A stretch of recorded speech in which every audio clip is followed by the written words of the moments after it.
comes in the $1 million mailbox. One guess who? Who'd never ever start an argument?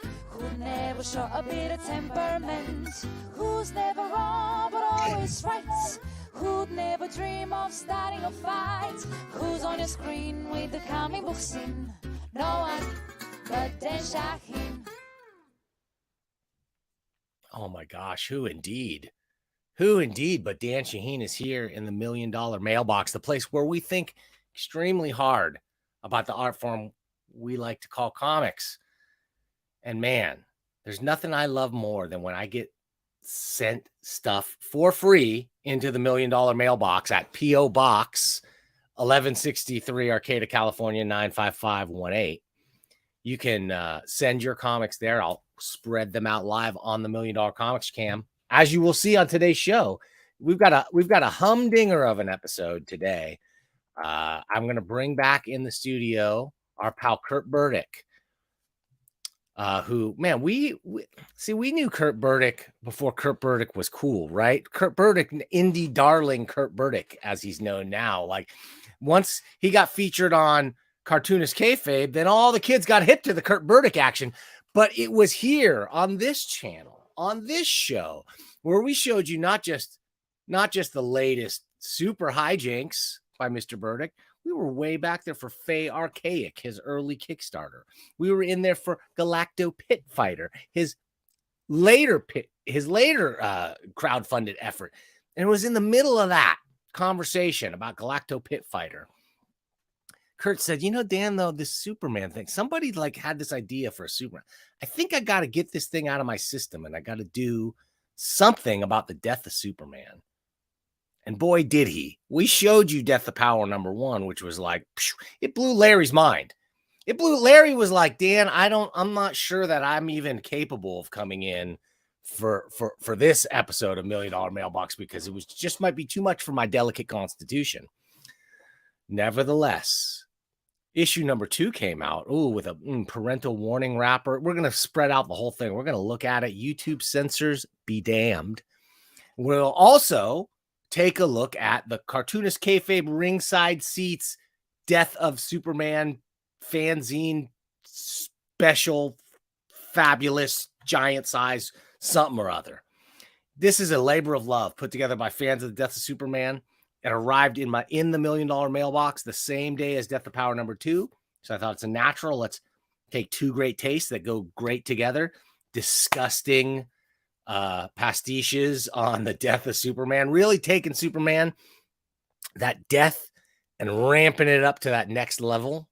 That's something that we kind of wanted it to be maybe as kids, but it didn't quite deliver on. Anyway, we're going to talk about that. We're going to look at those comics. We're going to talk about the Death of Superman and just the myth of Superman in general. But I'm not going to do it alone. I'm going to bring in our guest. And here he is, the one and only Kirt Burdick. Hey, welcome back, buddy. Hey, how's everything? It is fantastic. Great to see you. Sorry, yeah. No, it sounds like we got our work cut out for us. I think we do, but man, you sent me another wonderful thing. I gotta say, Kirt. Thank you. Thanks, man. I appreciate it. It's a really special. Your book, this Death of Power thing, is very special. Like when I hold it in my hands, when I see it, it just is one of those comics that has that complete and total package. Like there's no ads to it. Every page is labored over and lovingly put together. The coloring, the inking, your rendering is amazing. And it tells a kind of like gritty, like the grimy undercurrent under the Superman myth that I think has always been there. You're sort of like laying it bare a little bit. Would you agree with? Yeah, no, I would. I mean, I am like when I'm writing it, my mindset is based on that, the call out from Cartoonist Kayfabe of creating a doujinshi. I fucking said it wrong. The bootleg. Fuck it. I'm not Japanese, but the bootleg counterculture. Underground. And don't pretend to be. Japanese. Let's not do that. That would be incredibly uncomfortable. But it's fan-made bootlegs, right? They were talking on their show about how there's not really a minor leagues in American comics.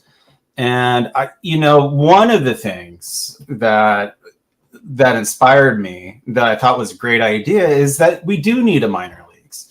And the Dojin, bootleg Tijuana Bible satire of these big mainstream properties is a perfect place to learn how to make comics. It's as valid as going to school for it, or maybe more. Interning at a place. I think it's something that would be a valuable addition to our current comic book culture. Well, and it's always been there. It's just less prevalent, I think. Yeah, it's definitely right, or it's on the the dark web. Who knows? I don't know.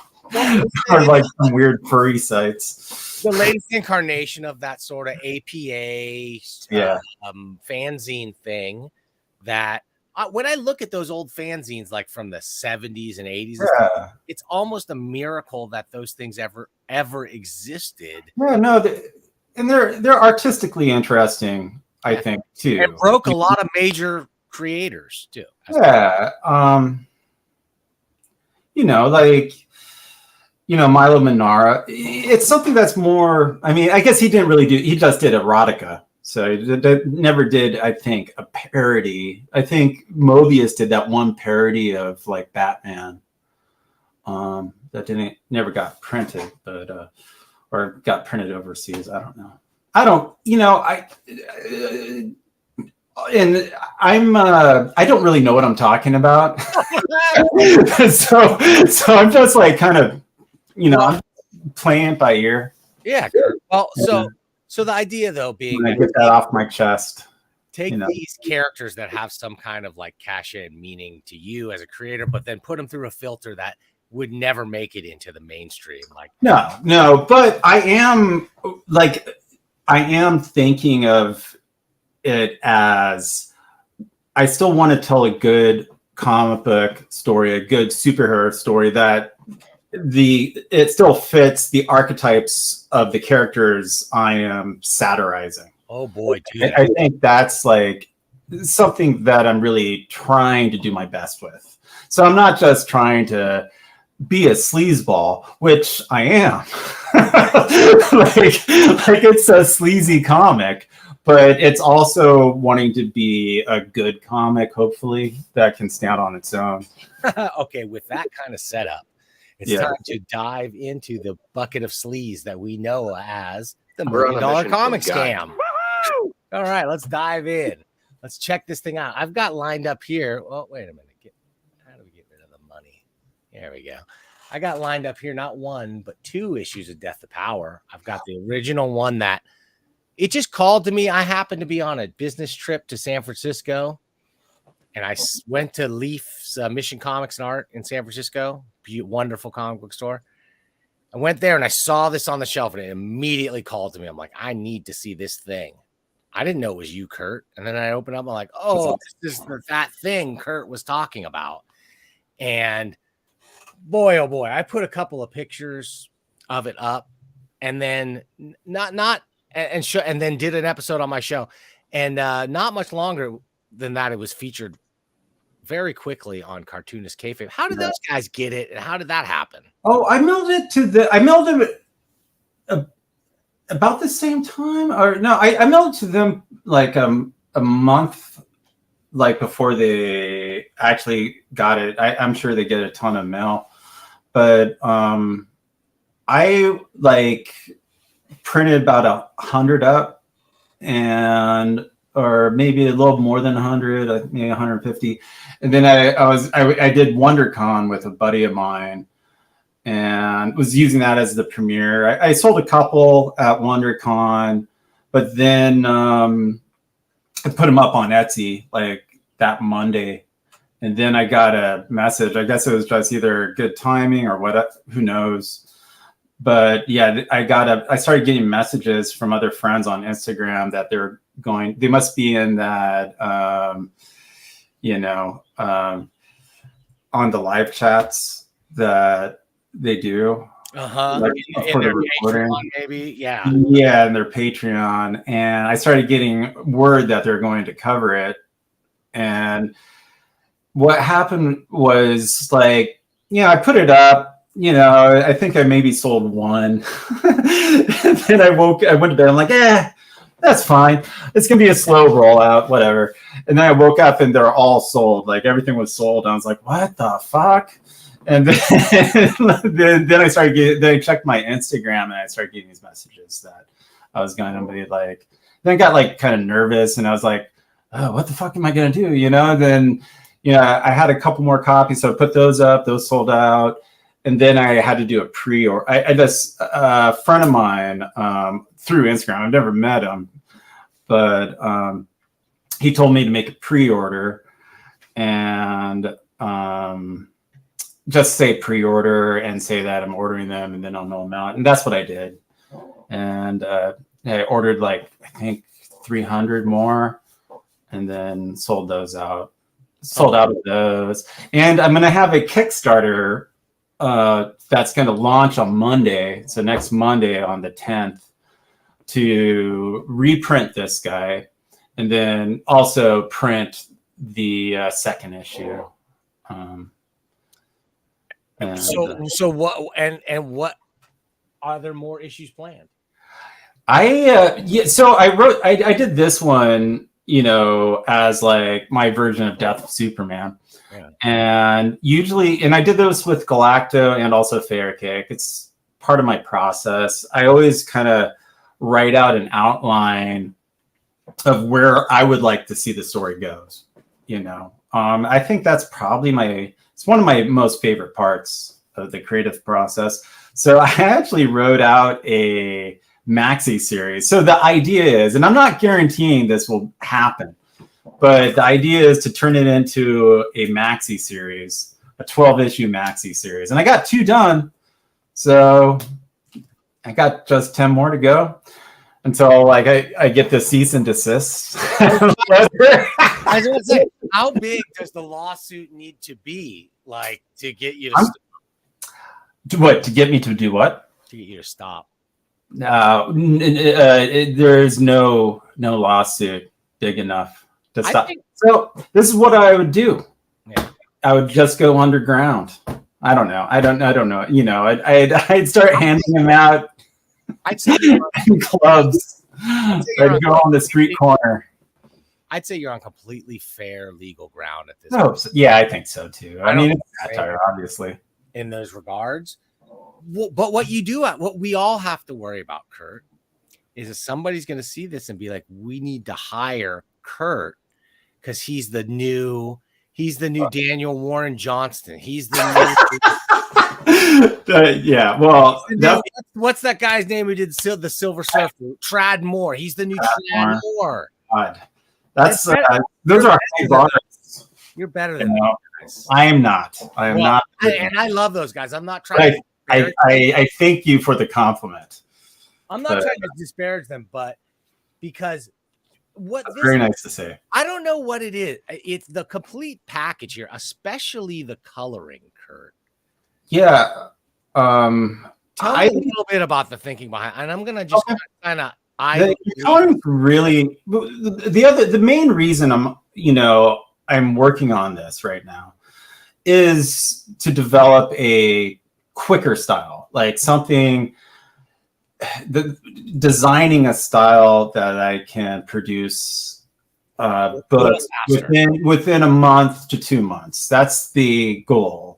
And with Fey Archaic and also the Galacto Pit Fighter, I was trying, especially with Fey Archaic, I was doing kind of a full package. Yeah.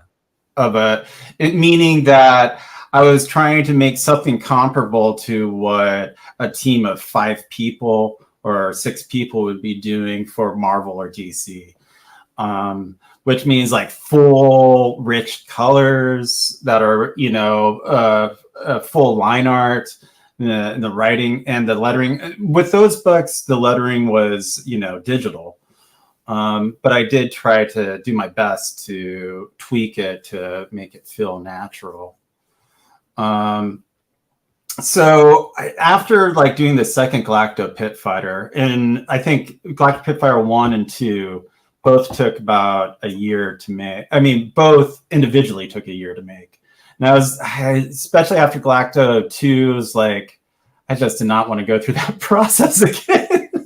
So I was trying to think of, a system of applying color in the way that manga artists apply like zipatone or tone, because you can get away with a lot of white space in manga, and it doesn't affect the reading. In fact, it enriches it. It makes it easier to read sometimes.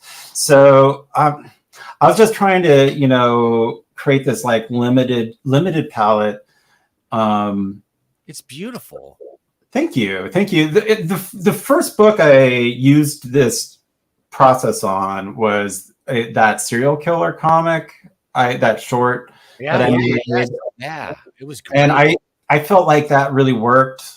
Hey-o. And all right. Hey-o. Getting into YouTube censorship territory. I want to soldier on. They could demonetize me. They could take away literally dozens of I apologize. This thing.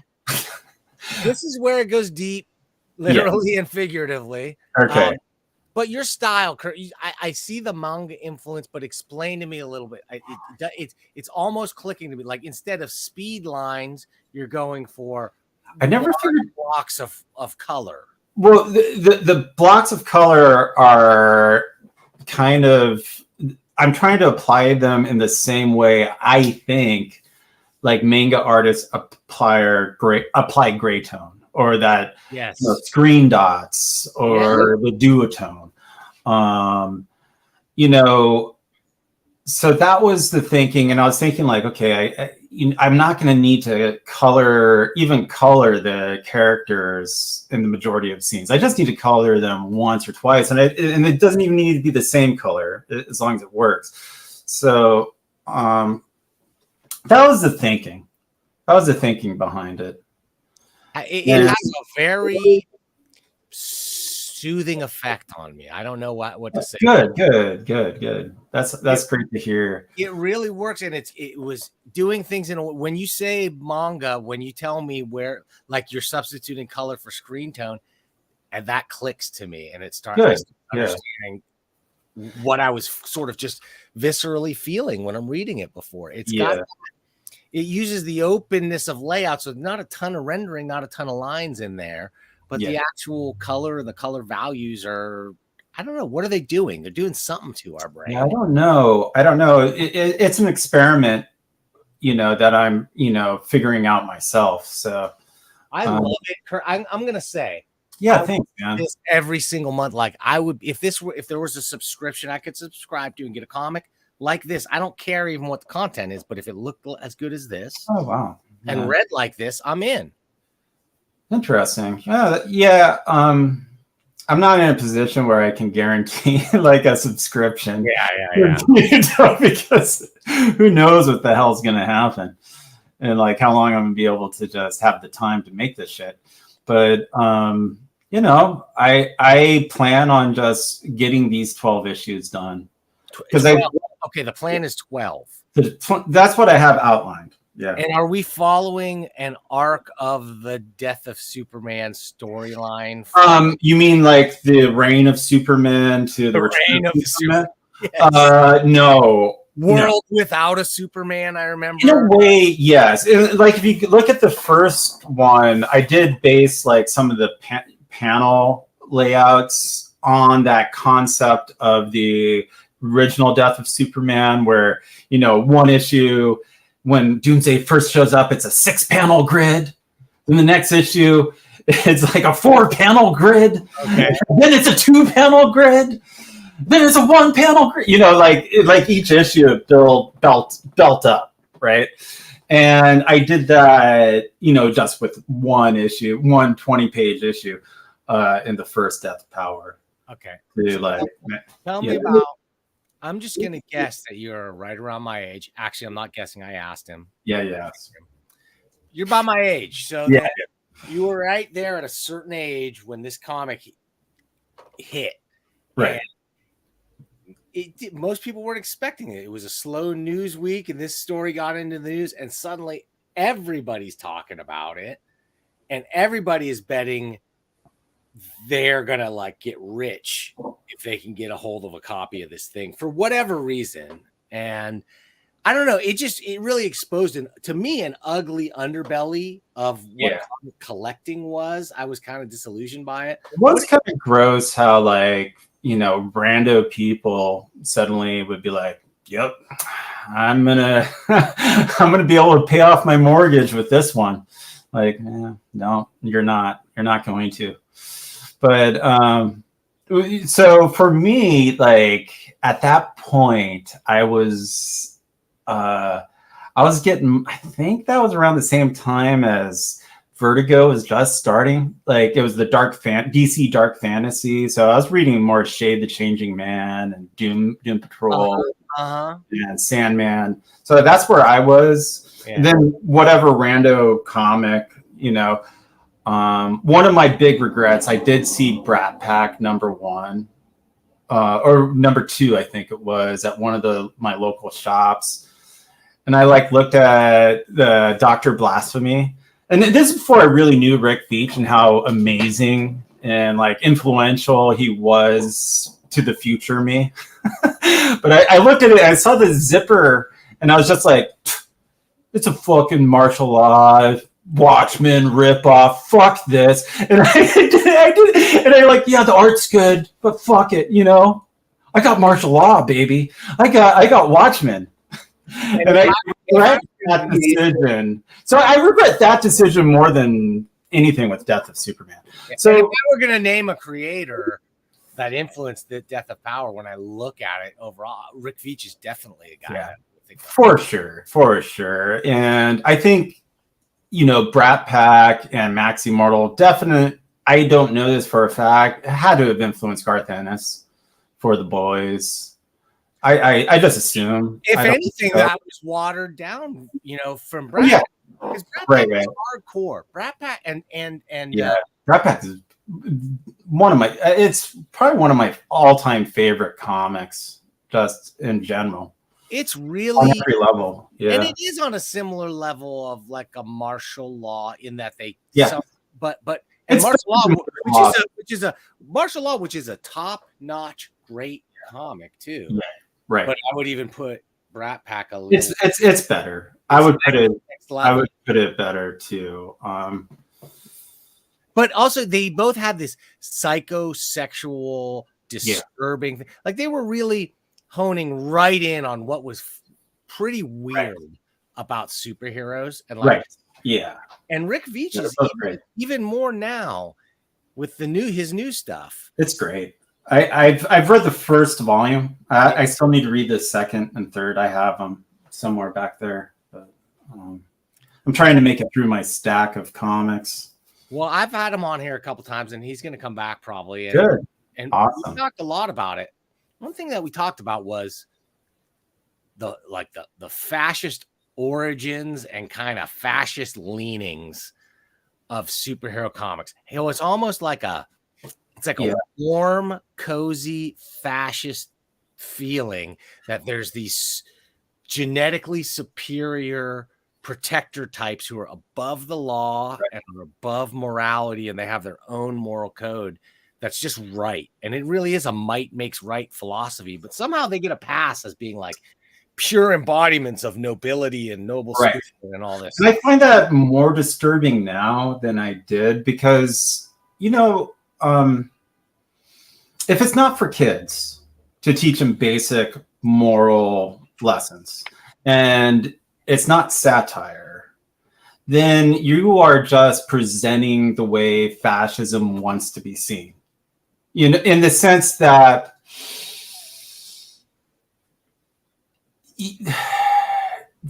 without the satire of it, what are you saying? Yeah, Without, and that's one of the problems I have with the current batch of superhero movies, because they took the realism and believability, the visual believability of like a Frank Miller or some of the works that Alan Moore wrote, Dave Gibbons, and all that, like from V for Vendetta to thing. They took the realism of that, but said, no, we don't need to actually have the satire. We don't need to actually think about what we're showing and what we're discussing. We don't need to think of the ramifications of what we're going to do. We just want to have popcorn and have fun, but also have it be plausible and real, and have people think like, oh, this is how you actually, exist in a real world scenario. Like, it's disturbing. I like escapism as much as anyone else, and we all need to escape. If anything from the last 5 years has taught us, we need to have moments of escape. Agreed. To like decompress. But in those moments, if you're seeing these stories that are a simulacra of reality, and they're pretending that they're progressive or anti-fascist, yes, because they're punching a historically fascistic archetype. But in reality, if you look underneath it, all the structure and the philosophy or ethos of the actual writing and of the character and what it's standing for is unfortunately fascistic. Totally. And I always felt that, Dark Knight Returns and obviously Watchmen, but I always felt Dark Knight Returns was on some level a satire and pointing that out. Like, yes. And it wasn't saying that it was a good thing. Like, I never saw Batman as represented in Dark Knight Returns as, this is the hero that we should have. This is a damaged person, and because of the circumstances, it's more akin to like Taxi Driver. I agree. And then in the later Frank Miller Batman stuff, he really leaned into this. That the Batman is an asshole. Batman is a jerk. Right. I think it's probably true. Like, if he did, what are billionaires in today's society? Like, these are the it's a problem. A guy who's got so much money that he can morally dictate what is right and wrong in his city, kind of thing. You know what I mean? Right. Yeah, it's there's a lot of problematic parts of the Batman character and what it represents. There's that thing about Mark Zuckerberg, right? And him like doing MMA. He's actually doing Brazilian Jiu-Jitsu, and he's going to get in a fight with Elon Musk, which I am 100% behind. I want him to have a bare knuckle, old school. They're all into history. Like, do the old school bare knuckle boxing where whoever gets bloodied and knocked out and half dead. Like, there doesn't need to be any time limits on these rounds. Well, this is what I'm saying. We went wrong from the benevolent billionaire type to like, nobody would make that assumption about a billionaire in today's age. So I find it interesting the way that aspect of the character has. But that's the interesting thing. We were talking before we came on about the contrast between the Superman and Batman archetypes. Because so Batman is a super billionaire, super smart, super sexy, super everything good. He actually has a pretty damn good life. and he goes into the Tenderloin and beats up people on the street. I don't know what they're doing, but they're not doing anything good. And he beats them up, and he brings, the city back to normal because he beat up some people in the Tenderloin, which is fine. Well, it's not fine actually. Well, but it's pretty. But that's the archetype, right? Is it? Well, but it's interesting if you look at the early Batman. He wasn't really fighting street crime as much as it was like. Yeah, that's true. He's fighting for the wealthy. He was like the museum heist that was happening, that's in all comics though. Like Spider-Man, stopping the people like robbing the bank.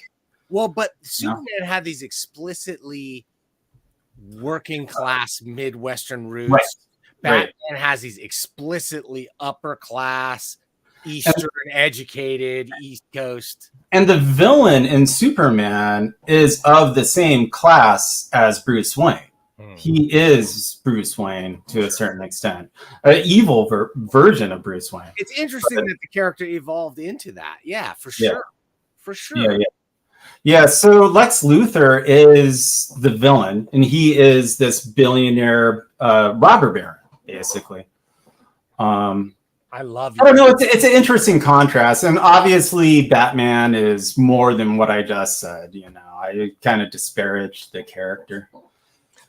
And you want to see the best of.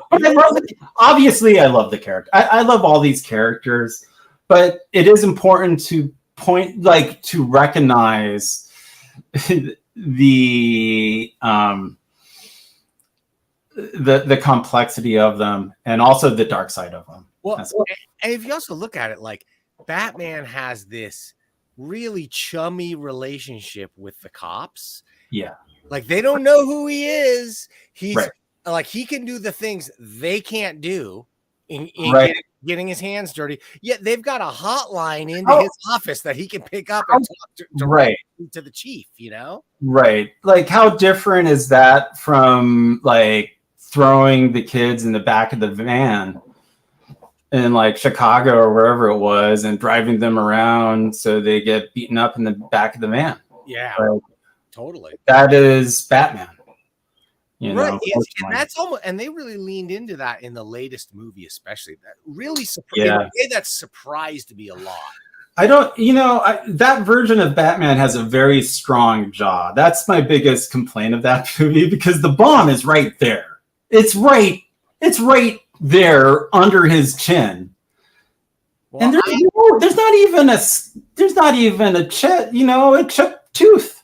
I thought about this. I thought about how the comic book Batman is almost right there. He's 100 times tougher than any of these pussy movies, right? Because dude, even especially the latest guy, he comes out in like a suit of Iron Man armor, and he walks up to people and he goes like, "Punch me until your fists hurt."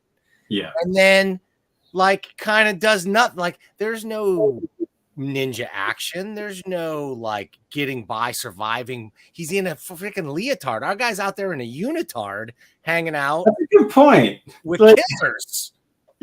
Yeah, that is actually kind of a great point. Like the Batman in the comic is basically wearing what Adam West wore, and he's still kicking ass. He's still taking everyone out, and that, I mean, could be actually a cool visual way of actually representing the character in a film sense. That's what I mean. I haven't seen. Yeah, that's what I mean. Is that they lean really hard ever since Burton.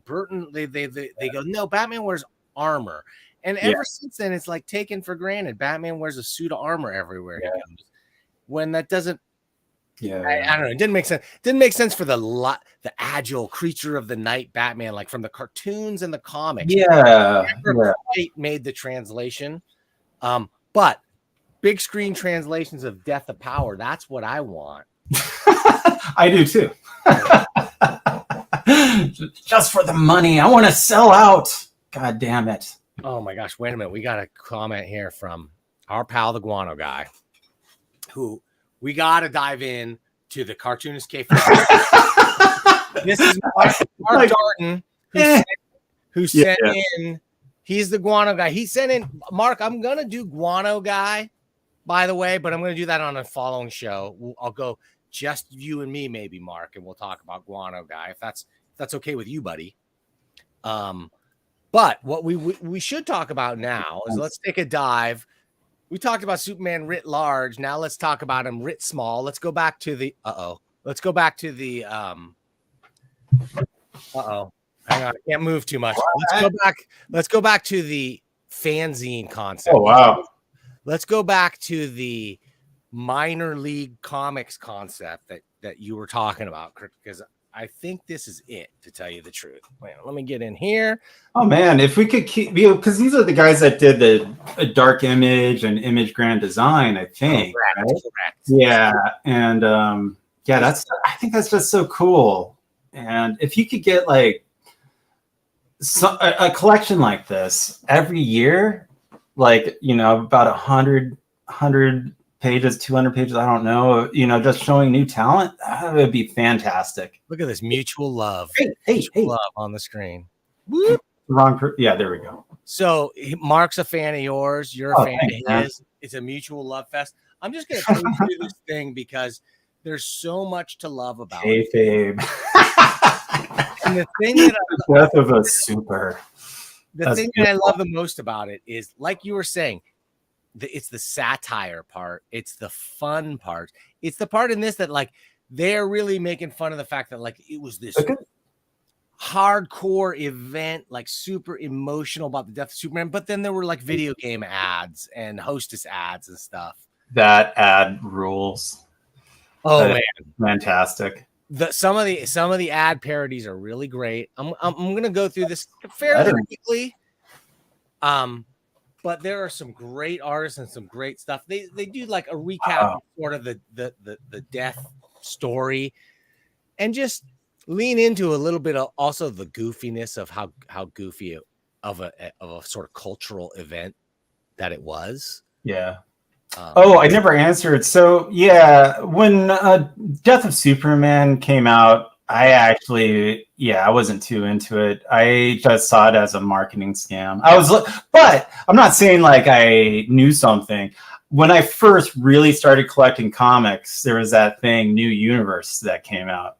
So, and I was like a kid, and I was picking up like Star Brand and PSI Force. I'm like, I'm going to college. This is it. This is what. So I already went through that phase. So I recognized this as that. Same with the Batman on breaking the Bane shit. Like, I already kind of was aware of what's going on. You got burned by Spitfire and the Troubleshooters. I think all of those are still worth cover price. Great. The great Elliot R. Brown, friend of this show. Yeah. What did he do on there? He wrote and created Spitfire. He did Spitfire? Dude, I didn't get number 1. I have number 3. I think I have number 2. I didn't get number 1. His book was Spitfire and the Troubleshooters. Tom McFarlane? He did an issue. No shit. It was Elliot R. Brown's idea. He wanted a very realistic Iron Man. Like, it was Iron Man. Yeah, that's obviously what it was. Yeah. Days technology. It was pretty cool. A pretty cool concept. Actually, I liked the New Universe. I thought and didn't John Romita Jr. do Starbrand? Wasn't he a penciler on it? And John Byrne worked on. Yeah, I think Starbrand. I might be wrong. I don't know. It was great because they it was his pet project, right? Yeah. Do you remember Night Mask, the Dreamscape comic? Oh yeah, so ridiculous. Maybe that's the one that Romita drew. I can't remember. Well, Marvel did 2 Dream type comics, and it was like the perfect example of how DC would put out something subtle and amazing like the Sandman, and Marvel would put out Sleepwalker. I don't remember that one. Oof. I don't remember that. Well, this sounds about right. There's a wide variety of stuff in here from a really wide variety. Here's Philip Tan, who's really reminds me, when I look at this stuff, it reminds me of like Jade Man comics. Do you remember those? Yeah. Now that I think about it, there's something to the Jade Man coloring palette Yeah. that reminds me of Death of Power with those Really? kind of pastels. I think like maybe the fact that it's they're generally more of a pastel palette. Yeah, yes. You know, which I loved. I'm a sucker for pastel palettes. Interesting. The cool thing with those Jademan books is the range of rendering that you get in one of those Hong Kong comics. Like, you know, you'll have like, you know, the regular color separations, but then you'll have a panel that's fully painted, like in acrylic. Right. Yeah. Right. And with some little airbrush flare on it. And it's just really cool. It looks rad, but it's all also a manga style to it. But, you know, well, and they have a whole studio system behind it. They got I had a teacher where I went, and he was a Chinese instructor, and he worked in that when he was a teenager. And he was telling me about, because I told him I was into comics, because he was an abstract painter by this point. He was like, you know, he matured to being a respectable artist. But yeah, he was telling me that there you know, I think the main writer or artist would draw the characters, and he'd be in charge of that. And then they would have different teams of people. Like one would draw the background. Yeah. They would have a car guy that would draw the cars or the weapons or do all the speed lines. Yes. And then they would have an inking team. So it was really manufactured, you know, and I imagine manga's the same. I assume. But as assembly line based as that kind of sounds, and we go like, that's not the American auteur style. They're putting out many, many pages. And they're also creating a studio system where like people have a start, they can start drawing panel lines, progress their way up and learn the craft and the skills of the industry too. I think that's pretty. Yeah, no, I think it's great. And that's something, you know, I think a lot of people into comics here are a little jealous of, even though I do think a lot of people get abused and taken advantage of in that system. But they do have an actual, you can apprentice. We don't have apprenticeships anymore. Right. And just in general. And I don't know if we will ever again. And then the cream really does seem to rise to the top in that certain creators become like, they get a good rep, they get their own book, they have a strip that's pretty popular, and then, you know, there's also, from what I read the manga I Am Hero, and it starts off with people in that system, and I imagine I'd probably be one of the guys in that book where they're like just these 40, 50-year-old people, but they're just an assistant jumping around, and they do this one thing. That would have been me, hopefully. You know, that's and those are the lucky ones, right? Those are the lucky ones, right? You know, like, no, I can see it too. But then again, that's what an industry is, right? There's jobbers, and then there's the truly, and I think they just sort of delineated a little bit more. Where like, this is awesome. I'm sorry, I haven't been this like fucked. That's fucking great. All of this stuff is great. Here's really nice. One of my favorite artists is this guy Milo Trent. We're working together on a story for the 1963 giant size special. Oh yeah, the Don Simpson. Well, no, the Don Simpson one is out, but it's not out yet, is it? Yeah. It's been published. It's not in stores yet, I think. Oh, okay. All right. I was about to have to end the interview and run over to a comic shop. Oh, I've read it. I've got a copy. I've got. No shit. Oh yeah. I got to get a YouTube show. This is unfair. Don Simpson email or that's awesome, man. Incessantly, he sent me pages, he sent me script pages. Man, I am pretty excited about that. Like when he that's. Well, as excited as you should be about that. There's also the fan, similar to what we're looking at right here, right? A fan. Oh yeah, that's right. Yeah, I heard about that too. I'm doing the Intraman and Intra Girl story. not Inframan, not the copyright infringing Inframan group, but the completely copyright unencumbered Intraman and Intragirl. Oh, look at that. Beautiful. Superman 3. 3 really does not. It doesn't get enough love. I mean, yeah, no, it's fire in it, for goodness sakes. Yeah, no, it's. I think a bad movie needs to age like wine, and I think definitely Superman 3. I mean, it's a good wine at this point. And remember what I compared? I said reading Death of Power #1 was like the effect of as if you snorted the synthetic red kryptonite. Yeah, that was Superman 3. Yeah. No, I loved that quote. That was awesome. I think it's pretty accurate too. It's like the bath salts. Oh, can you imagine just like a Superboy just like cutting up some red kryptonite, just like I want to see that totally. Well, here's the thing. This was another era in the really weird. Superman is weird, and that's where the movies have. I think in recent years, like we have our great Superman origin movie in Richard Donner's Superman movie. They just could never get beyond his origin and Lex Luthor.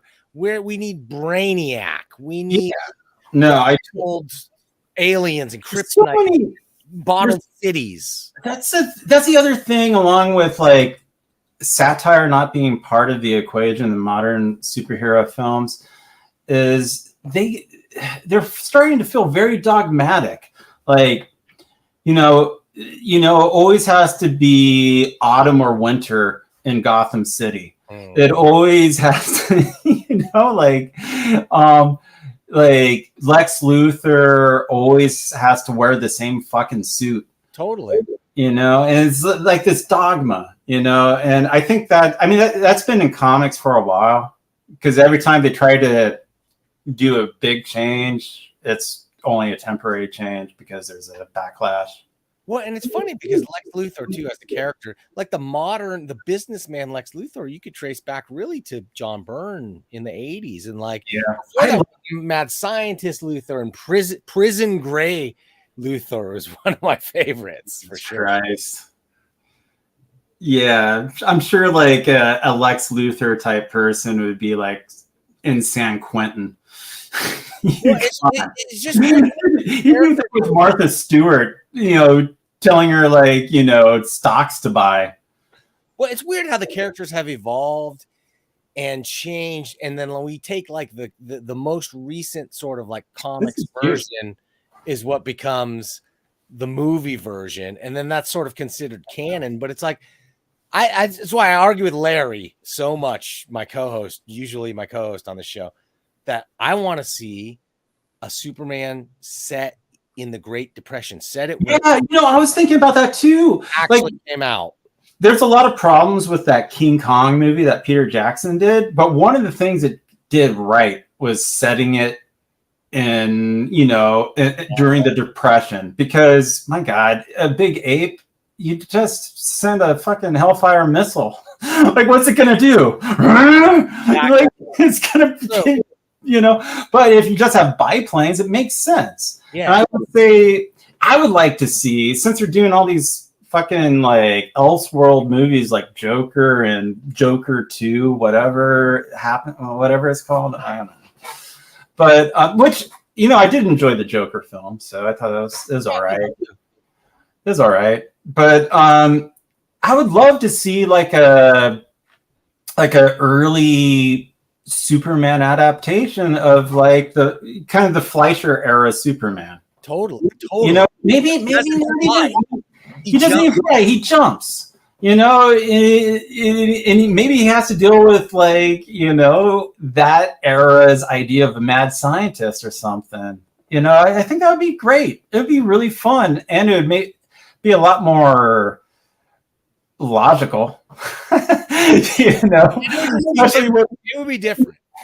They need to tone down the stakes on my whole thing was, okay, you could set it, you take Superman You set him in the 30s. You say that's when Superman came to Earth. Interesting. You could still set a whole DC universe around it. And you could still even go into modern times and just here's Superman still alive. Same actor. Doesn't age that much. He's still almost he's a little older. Wouldn't that be interesting if you have these films paced out throughout time? Like Superman starts in the 30s. Wonder Woman's in the 60s. Yeah. You know, Batman's in the 80s. Yeah. But in the Batman movie, you do see Superman and Wonder Woman, but they're ageless, so they still kind of look the same. That would be an interesting way of approaching it. They're not going to do anything. They're not going to do that. I would like to see it would be hard to do. I mean, but well, I like Superman as a legacy character. I like him in the 30s. I like them. I want to see him powered down. I want to see him like leap a tall building. I want to see him get like shot with a machine gun, and it kind of hurts a little bit. And but then, like, as he's been alive through the decades, he's absorbing more and more solar rays.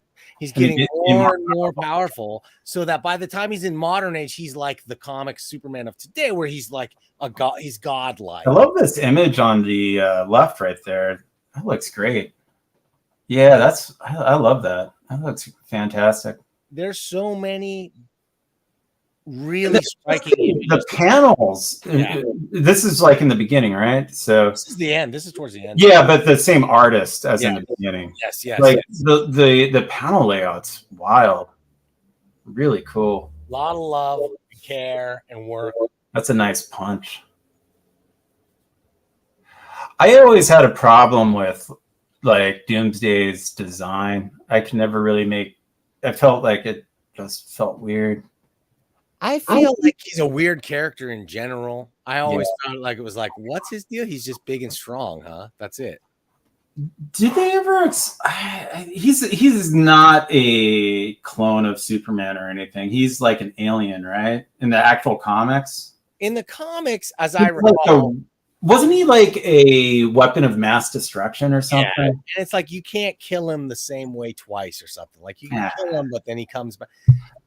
You know, usually when you say you kill him, that's the end. You don't have to kill him again. Right. But I guess he gets regenerate. He has like non-killable power, like Wolverine power. Well, that's the other thing. That's why I always thought, Superman is so powerful now.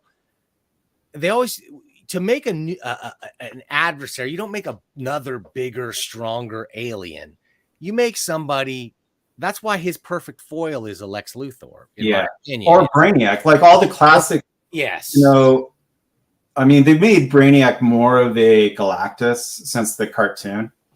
Like, I think during the animated series, Bruce Timm and Paul Dini went with a kind of a Galactus archetype for Brainiac, which I love. I love the animated series. I think that is one of my favorite versions of Superman. For sure. I always thought it was really because Superman, what's interesting about him, he's so powerful. It's almost insane how powerful he is. But then, like, his real kryptonite is his friends. Like, all you have to do is go after Jimmy Olsen or go after Lois Lane or go after the Daily Planet. And, like, I mean, that's with whatever happened to the Man of Tomorrow. That's a big part of that story, And, that's a great story. That's the real death of Superman. That is everyone else. Well, I guess he doesn't die, but right.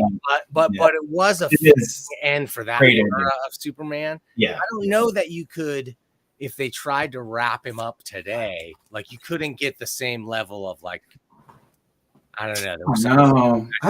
I don't know what Marvel. Well, I don't know what DC is doing. I don't understand it. I am at the point where I would almost prefer them to abandon, and no one's going to do this, but abandon the shared multiverse, because I think this shared universe concept, which really has always worked with Marvel, but and it's worked with DC too. I mean, like there's great comics about, you know, this shared universe concept, but it would be a lot more interesting if, you know, Batman was a universe of his own. Like just let those characters tell stories within them. Like once you have a Batman in the same universe as a Superman and a Wonder Woman, you lose a lot of storytelling freedom. And I think if like you had these, and this is just my dumb opinion, but if you had a Superman story where you don't need to think about all these other like characters and how it relates to those characters and that character, you just build the stories within that world. I mean, I don't know. I always felt the big mistake with DC was that Marvel didn't really make was explicitly trying to like name the mechanics of their multiverse and crowing like, okay, now we're rebooting it. You have a crisis and it reboots and it forms around Superman and blah, blah, blah, blah, blah. Well, Marvel's just like, just forget about the dumb stuff. Here we're writing new stuff and we only kind of remember the cool stuff from the past. That's the best way to approach continuity. Because when you get to 50, that's true. Who gives a who really cares anymore?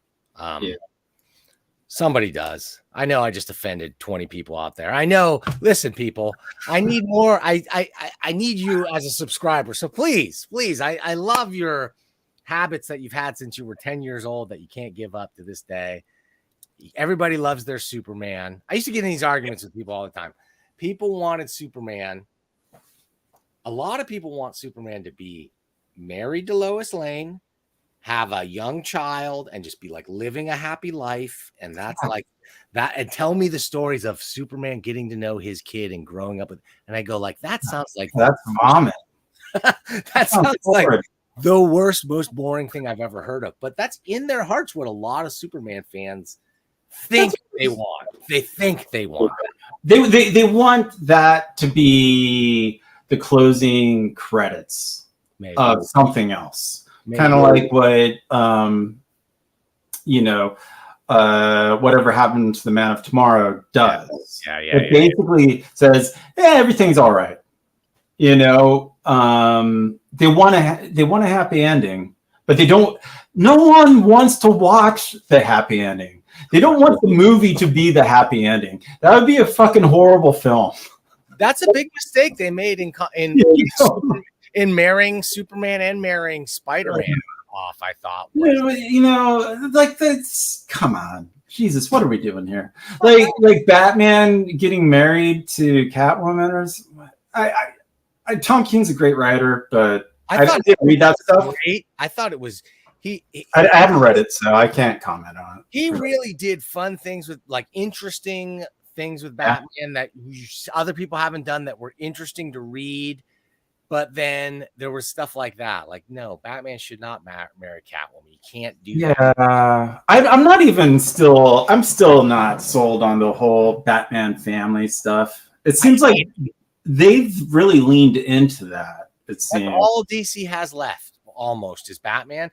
And there's nothing I hate more than the Batman family or that Superman family shit that I was talking about.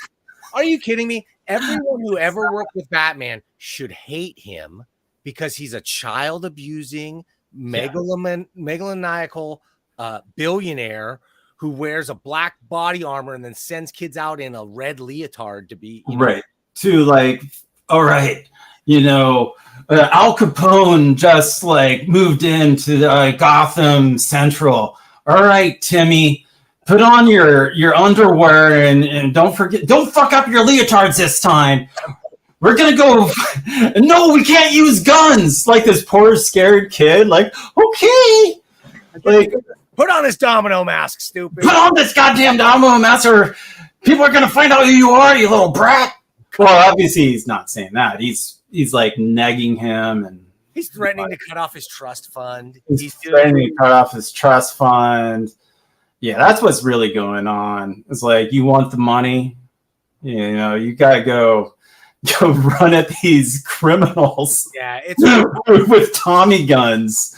Truly, don't fuck up the somersaults I taught you. That's that like, and that is why I still like Batman. That's that's the character that we all know and love. Listen, kid, I didn't do gymnastics with you for 15 years, so you can have a run in your stockings. All right? Yeah, yeah. Jesus Christ. Okay, well, I hope that Batman or a facsimile thereof shows up in a future issue of Death of Power. Are we going to get to see Batman? I have some ideas, but he's not gonna be a main character. Right. No. Better off as a weirdo side character. I love your Lois Lane. I love your Lex Luthor. Is it Elongated Man or is it that weird? That's Elongated Man. Yeah. The one, well, it's Elongated Man and Plastic Man. And right now, initially, I have some different names for him. But Plastic Man is going to show up in a later issue. At least that's what I have planned. Awesome. I can't wait to see that. I can't wait to see your tasteful color treatment of Plaz. You love Plaz, so do it right. I'm sure you will. I know. Yeah. No, he's in the second issue. Maybe it's just not. Maybe I did the coloring wrong. That's not apparent to me. I'm sorry. No, that's fine. I'll do better next time. Well, but I saw Ralph Dibny is there, and there's a in the middle of the book. There's a Plastic Man and Elongated Man. I'm going in. Two of them. How did I miss it? I'm going in. You're probably looking at other things. Oh yeah. Of course. Yeah. I was looking at. You're right. I was distracted because that's the pervy page. That's the page that has the warning. How is this cover supposed to be? Oh, I put that because the first issue I slide it in the middle to cover the gross parts. Yeah, I got you. Right. Just so I mainly did that for the first one and I did it for the second one. Plastic Man, of course. I'm sorry. Yeah. I'm sorry I missed it. It's red on pink, so it's an easy mistake. I love it. I love your style more than anything, man. And I don't know if you haven't been approached already, to do covers at a DC or a Marvel or anything. I've given up on caring if anyone's ever going to hire me for anything. Oh, that's what frees me to write this garbage. I'm free. God damn it! I would take a cover like this just on Action Comics, and wow, thanks, man. And I'd be drawn into it and want to read that thing. It's just graphically. I can't say this enough. I'm a real stickler, man. Oh, Your cool. style does it for me, dude. It's a lot of things I like about it pulled together with it, really great rendering and a design sense that brings it all together in just an amazing way. And it's not just that. Dude, Fey Archaic I liked, but it wasn't comics the way Galacto is and the way this is. And I go, oh man, you're a great comics storyteller for sure. Thanks, man. I appreciate it. Definitely Fey Archaic was more of it's the Hal Foster adventure strip kind of approach. Which, don't get me wrong, I love it's beautifully illustrated and everything else, but thanks, man. But I'm a comics guy, and you got me. You got Superman, and you got prolapsed anuses, and you got doomsday penises, and everything. So, guys, go check out Kirt. Where should they go to get the full Kirt experience? Oh, Monday. Kickstarter. It's going to be Death of Power 2. That's going to be the name of the Kickstarter, and I'm just doing a short Kickstarter. It's just 3 weeks. So, and then after that, I'm going to be putting it up on my Etsy, whatever extra copies I have. So, what's your goal? What kind of print run do you want for this? I don't know. I'm not sure. It's all going to depend. Thousands? I'm shooting for because I want to reprint the first one. So right now I'm shooting for maybe 300 of the first one and 500 of the second. But hopefully I'll be able to do a bigger print run to lower the print costs. I'm still looking at maybe a different printer. I love the printer that I'm using right now. Quality is nice. I just, you know, I don't know if a lot of them would actually just print on cardstock. That's the thing. Yeah. And it really, and I do really enjoy it because I initially, before I collected Fair Kick, I did it in this format, and for that book, like I got like maybe a page done a month.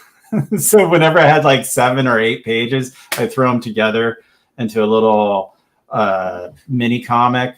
Obviously not physically mini because it was that size, and I just, you know, print them up and staple them and fold them, and that's how I kind of came across this way of making them. Well, we love it. Keep it up. I love the cardstock.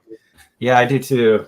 But keep that Kickstarter going. Keep them coming, and keep coming back here, Kirt. Yeah, talking till you blow up, and you won't return my emails anymore. I think, like, yeah, yeah. I'm deleting all those emails. Once I'm big, I don't need to deal with these type of people. These fanboys, I know. These fanboys. Totally. Yeah, I can start.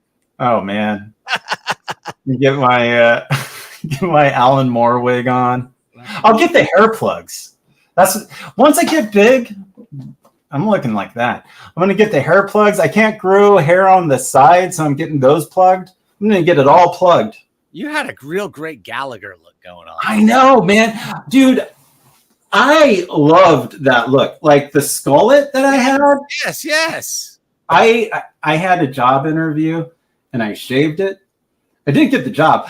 Like, I got super nervous and I bombed the Zoom interview. It was beautiful. It should have been recorded, like, not. I mean, just to show the employees. Like, I hope the people recorded it just so they could show each other for a good laugh. But I shaved, you know, and I did get the job. I got this huge zit the night before. Oh, no. Like a carbuncle, like in the middle of my forehead, and I tried to drain it and pop it, but it was just like, you know, it's like the skin, and I was like sitting there, like, and it was like that white, you know, that clear liquid coming down. I'm like, my name's Kirt Burdick. And then you destroyed a watermelon, but they didn't get the reference because your hair was not. Hair was gone. I'm like, well, I think actually, and in that interview, they were like, so, do you have any questions for us? And I knew I just completely, like, there's questions I couldn't answer. So I was just like, no, I don't have any questions.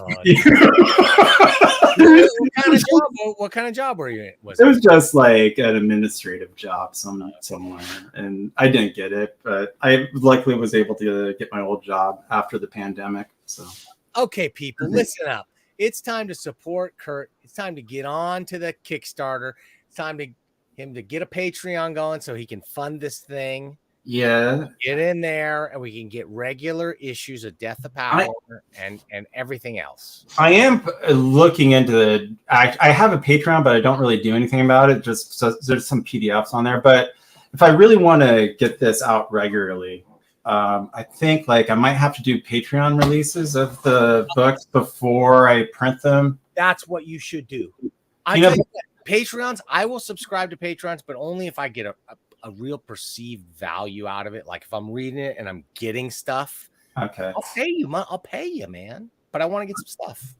Yeah, that's what I'm thinking. It's just like when I do something like this, or when I sold it on Etsy, you know, that's like 2-3 weeks of all I'm doing is having after work figure out like how I'm gonna mail this stuff off. Yeah. And that's, you know, that becomes like a full-time thing. Totally.